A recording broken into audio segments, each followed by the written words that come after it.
because in that first stint, there's a different mandatory stationary time, or pit lane time, should I say, to the second and subsequent stops. I'm expecting for a first stint for cars to come in after 5 laps, 6 laps or 7. No one can do 8 because they've already done a formation lap, yes, at slow speed, but that first stint won't be more than 7 laps, and then that sets your rhythm probably for the rest of the race. 8 laps, 8 laps, 8 laps, all the way through to, well, 2 o'clock tomorrow afternoon, depending on how well you've back-timed it. The 2 Lamborghinis that lead this race have found one another again, by the way.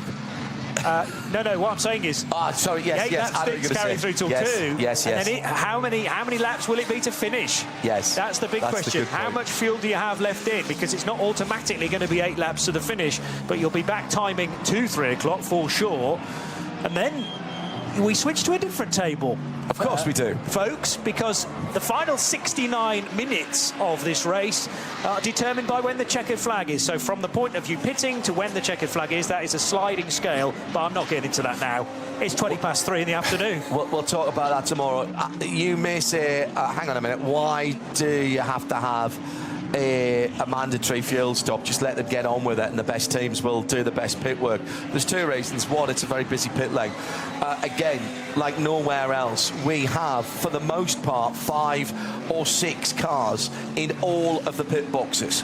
So you are sharing with other people and other teams. Sometimes you'll be coming in together, you'll try not to. If you're working in the pit garage, you will be working around other people if they have had issues. There's one box that only has 4 cars in. It has the Dupre S3 Audi, it has one of the BMW 325 class cars, and it has the 2 Winward cars, the AMG cars in as well. So that's a difficulty. The other thing is, and please just go with me on this if you haven't seen this before, the fueling here is not like you see in other endurance races. This is not your clamp on, in and out, quick drop, big high reservoir of fuel. This is a pistol grip fuel, basically fuel pump like you would see at your local fuel service station. Total Excellium, 100% renewable fuel, and there is 1 for each pit box. Used to be 1 between 2 when I first started coming here. So that's potentially, you've got to work out with the other 5 cars who gets it. And the reason, going back to that reason for that mandatory pit stop time, it's impossible, Bruce, to get all those fuel pumps to fill at exactly the same rate. No, entirely. Ever has been the case. But there is a certain sort of, I don't know, you'll call it a law of likelihood, but simply it's amazing, astonishing. You're talking about 6 cars in a garage, 2 by 2 by 2, so 3 rows of them. The number of times some pit garages are empty and others have got up to 3 of the cars being worked in. Still a very cramped environment. So it's something that is equal for absolutely everybody, but it's something that is such a fact. I don't think these are enormous garages like you'd have a Formula 1 pit lane, whereas you've got 1 car per garage and loads of space to work around. These are very, very crowded. But there will be spinners, and let's throw one into the mix at the moment. But early in the race, when the front runners are coming through, you have to wait your time to rejoin, just needing to focus in on the number. But skid marks across the track, but again, gap in the traffic, and oh gosh, there we are, the absolute final corner, the right to the left, close. And little is that a Seat Cooper coming in? I think it is, but anyhow, did he jump? Was it pushed? Don't forget, of course, he's going to be pushed. Oh, he's going to. I'm afraid. And that is, it's one of the Mustangs, I think. Stippy, I think that in the yellow, and that. That's 64. Was that the 64? That yes, is Frank Stippler. He was running in 8th place overall. He had been quite close to the tail of Thomas Neubauer's realised Kondo Racing Ferrari, but that's certainly pegged him back. It's a little Opel Corsa. Corsa, not a Seat, I beg your pardon. Yeah, no, I was struggling myself, in truth, from that high camera, but the Opel Corsa, a Volker stride check again. So he's in a couple of cars. Yeah. I don't know whether the Foxtail's being carried on the 380, the Scuderia Avus AV Opel Corsa GS line. It didn't need to pit, or at least Volker, he had a short moment to try and work out whether he needed to pit, but he's pulled away from the scene. That all happened at Hohenrhein. And has it done any damage to Frank Stippler's HRT Ford Mustang number 64, as you say? He was right behind. Does it mean to be built with Summit? It means you're using the right tools for every... Just scoop and perfectly angled backrest. orders, but hurry.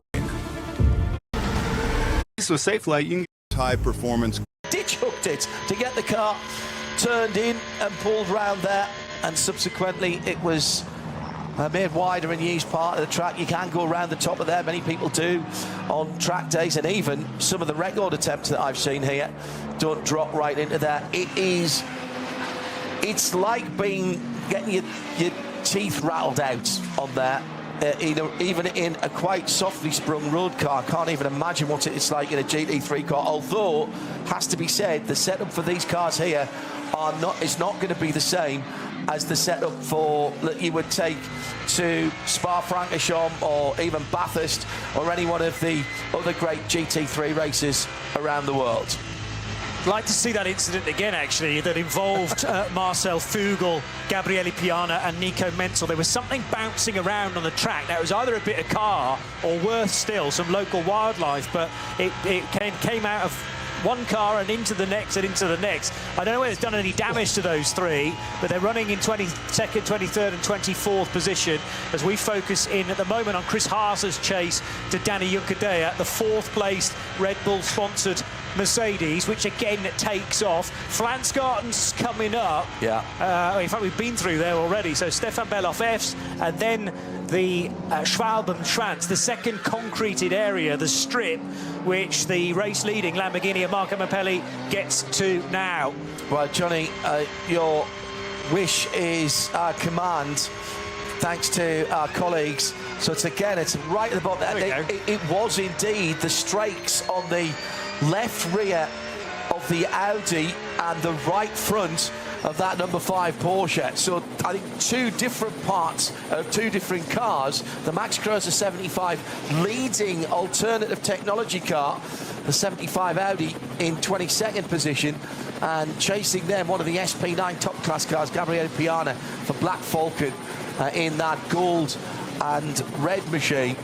But they just got a bit too close. That was the second nibble, because the bit I'd seen coming off the car was at Breitscheid, and that was at the top of the hill across the Carl Kesselchen. Yes. So unless he's just continuing to nibble away at the back of that wheel arch on the Audi, as the Lambos are totally together again at Hohenrhein. We've seen this lap after lap. Maximilian Paul will be working out, if anywhere, if his car is slightly faster than the Marco Mappelli car. Remember that the Lamborghinis across the board got an extra 5 kilos of weight in the latest balance of performance adjustment, and a slightly narrower restrictor by a massive 0.5 millimetre, but that could take away from them 9 or 10 horsepower, which will obviously be crucial down the straight, and it's meaning that Kevin Estre can stick right with them. 8th to 3rd for Estre, then back to 5th, now back up to 3rd again, and for my money, that Porsche is just slightly reeling in the two Lambos at the moment, as we're probably halfway into the first stint. A new fastest lap in the BMW class, in the SPX class, is the BMW M Motorsport, a crowd favourite this year. An April Fool from 2025, made real by BMW M and Motorsport. The M3 Touring, this is the wagon. Everyone loves a fast wagon. And the number 81 car in 20th position leads SPX for cars that are GT3 adjacent in terms of their potential performance, but perhaps don't fulfill the other criteria of GT3, i.e. they don't quite fit in the homologation specifications. The HWA 190s are in there as well. There should be just a special class for artistic enterprise, and certainly when talking about the HWA cars, these are cars that are tributes, effectively a modern iteration of the most extreme DTM racers, the 190s from the early 1990s. They are fantastic. The level of the engineering is astonishing. Looking at a replay of Julian Ray, he's in one of the two BMW Z4 GT3s. Throw yourself back in time. Oh, you don't want an Aston Martin stationary at the side of that point. You're forced towards the outside of the corner. Hal Cook, when we're using a part of the circuit, there's a little cut through that we use with the NLS. Oh dear, looking at various cars with damage, and again, you rattle the curbs too much, sometimes keeping out the way, and you're Hyundai. That's the 830 Hyundai. That is the leader, probably would have been the leader in TCR they've made that category their own in the last few years. So that was a significant car. Before that, it was coming together from the high-class racing car with Anders Fjordbach and Renato Motorsports Lamborghini, the 786, the bright yellow one. And that was down at the first corner. So plenty of action going on early, as we might expect. You thought I was joking when I said take a deep breath now, because you might not get one. Yeah, I've not taken one yet so far. That was Felipe Fernandez-Larza stuck at Adenauer Forst in the 35 Wagenhorst Motorsport Aston Martin as well, because he's tumbling down the order with a very long 6th sector. It should normally take you about 37 seconds. It's taken him a minute, and he is still moving through the long sector 7, so whether that's a puncture or whether it was a full reset of the car required, but sitting on the inner curb there at Adenauer Forst is not a nice place to be. Well, if he's despite Marshall's waving yellows. If he's in the 6th sector, he's got further than Adenauer Forst. Now he has, yeah, but that was a moment from a few minutes ago. I thought I might have thrown you down a rabbit hole rather than a foxhole. Oh, very good, yeah. Yeah, that's it, I did there. You know, the marshals, they have to transfer messages to all the drivers. This year we got some amazing illuminated boards that they can use to back up, particularly good in the night. But what you need to know is how big is the risk around the corner when a yellow flag is being waved? And going into Adenauer Forst, you're already travelling with as much of a flow of speed as you possibly can, and to suddenly see a car sitting on the curbs just as you're going around a longish right-hander, well, it could be a left-hander either, but it's just such a tricky thing. You don't want to lose your flow. This is something that's been happening with the front-running cars when they reached the back of that third batch of cars. They didn't want in that flow to lose momentum. Who lost momentum? Danny Juncker. He was trying to make a move to go up into 2nd place. Suddenly he's back down to 4th. So there are consequences, but if you were going around one at a time around this circuit, the flow of certain stretches, like from Bergwerk to Kesselten to Klostertal, it's flat, flat, flat, flat, carry your speed. There is a jump start that has been issued to the race leader, Marco Mappelli. The 130 car went too early and is going to have to serve a time penalty of 32 seconds during its next pit stop. You can do the penalty serving and the service at the same time, but you have to stop at the penalty box, in this case for half a minute, just over, and then go down to the team. The other thing I wanted to mention is that it was Felipe Fernandez-Larza, because he's had to come in at the end of lap 4. That's awkward, because he can't fuel the car at this point. Yes, they can do a pit stop as quick as they like, because they're not dictated by the minimum pit stop reference time, but nevertheless, he's still not going to have he's going to have half a tank of fuel. Might be able to do another 3 laps or so, but that is all. Just a quick point, 32, if you add 32 seconds to a race-leading car, that will put it down in 18th place, but it's going to be more than that. It's going to be 32 seconds at a standstill, plus the pit in, pit out. So let's call it a minute between that at his pit stop. 24 hours of Nurburgring broadcast is brought to you by Mother's High Performance Car Care, formulated for fanatics. There was nothing. That's the less urges to urine. 5 to 200. Because built with some. Which was the 830. I think that might have been actually the 303 with the damage on the front, which is the SP4T car that's running the development engine in that car. It's still listed as an Elantra N1 RP with the other car in that class is the 302, so it might have been one of those two. My apologies. OK, we'll see.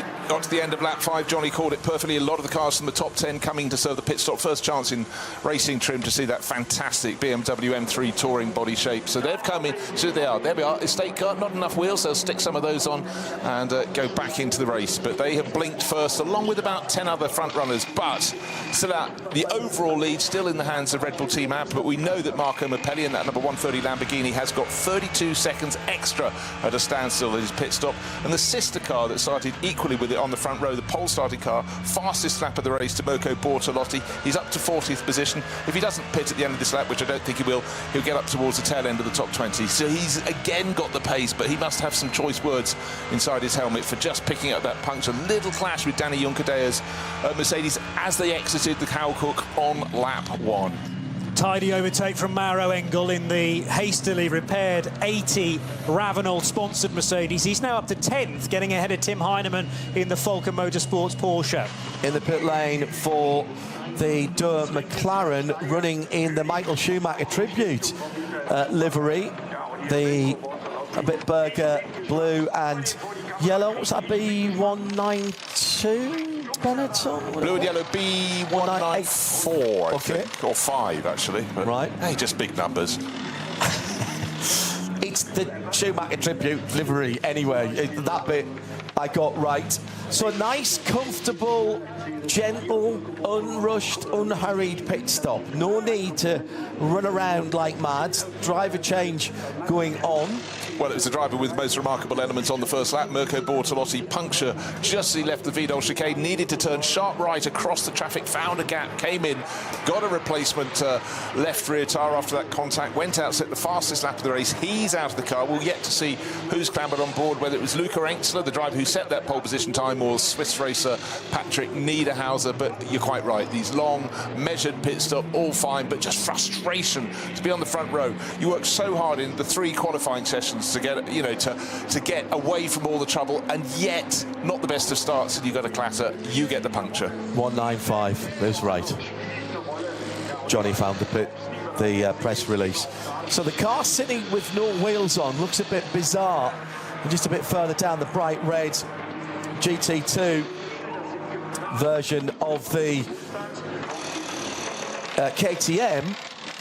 Why was the car sitting with no wheels on? Were they wasting time? No, they were not, because they were leaving it till the very last moment that the pistol grip comes out and the fuel cap goes on, because those tyres have been heated in tyre blankets to 90 Celsius over about an hour and a half before they went onto that car. So there's residual heat even in the wheel, and that means that that car comes out with not totally up to temperature and pressure tyres, but at least there is some temperature in.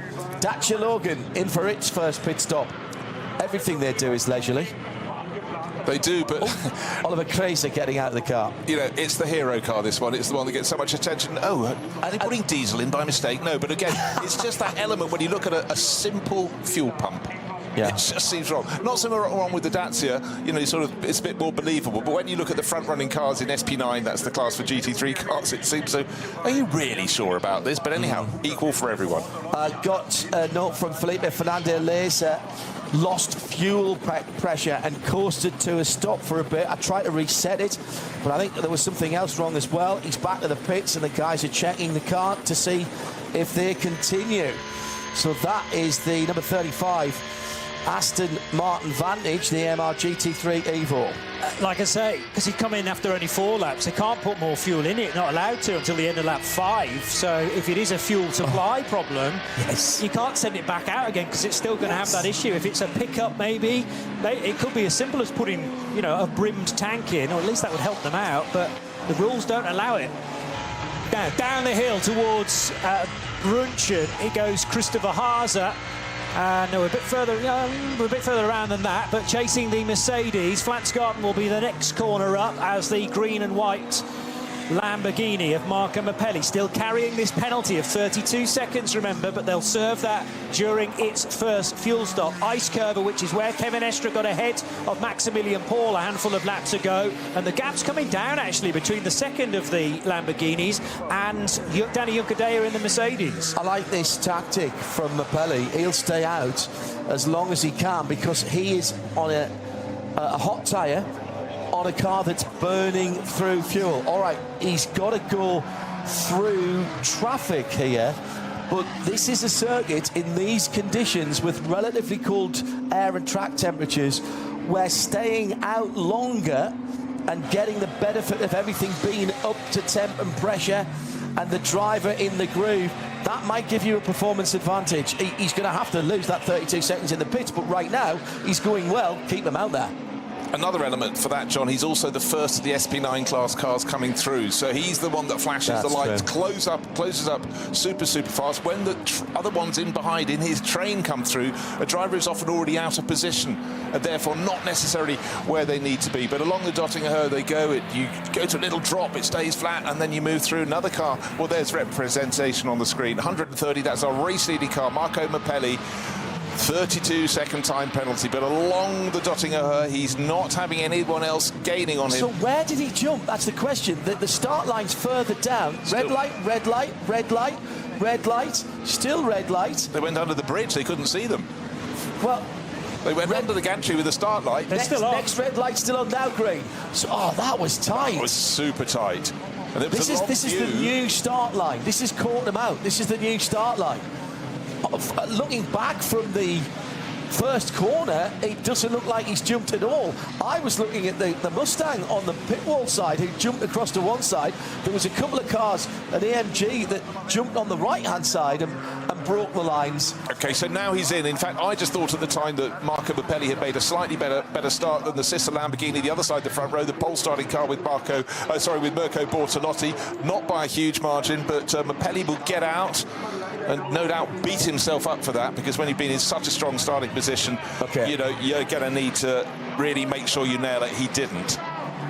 But it didn't take the penalty, though, did it? Well, they could do it at the end. OK, I just wonder whether they were still arguing it and going, well, we're not going to serve it on this pit stop. We'll continue the conversation, because they will have had a summons to race control. But then there's a two-way process, and they need to be shown the evidence before they accept it, I suppose. They were a bit slow getting things on, but it wasn't 32 seconds till they pushed it to the 45 degrees, which is what everybody does in the tight pit lane. So there's nothing wrong with that, but people with hands on car, not sure about that. So action on the Dottinger a moment or two ago with a very fast in a straight line Lamborghini.